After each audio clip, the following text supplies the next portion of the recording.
Hi friends, तो हम आज बात करने वाले हैं खेसारी लाल यादव जी के सबसे ज़बरदस्त होली सॉन्ग के बारे में, जो कि बहुत ही ज़बरदस्त है। और ये video song full video song release हो चुका है, तो उसी के बारे में हम आज बात करने वाले हैं, जो कि हम सुन चुके हैं और आपको बताने वाले हैं। तो उस सॉन्ग का नाम है भतार जब बहरे बा, भतार सखी बहरे बा, जो कि आपको स्क्रीन के ऊपर दिखाई दे रहा है। और ये रिलीज होने वाला है 8 मार्च को 2022 को सुबह 7 बजे तक रिलीज हो चुका है। और इसे लिखे हैं यादव मुकेश जी।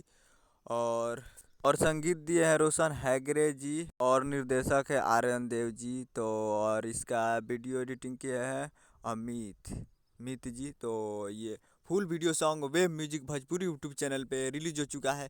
तो जाइए और प्यार दीजिए। जिसे लिखे हैं यादव मुकेश जी और गाए हैं खेसारी लाल यादव जी। तो web music Bhojpuri YouTube channel पे ये रिलीज हो चुका है, तो जाइए और इसे प्यार दीजिए। बहुत ही ज़बरदस्त है। फुल वीडियो सॉन्ग रिलीज हो चुका है। तो उम्मीद करता हूँ वीडियो अच्छा लगा होगा। तो जय हिंद, जय भोजपुरी।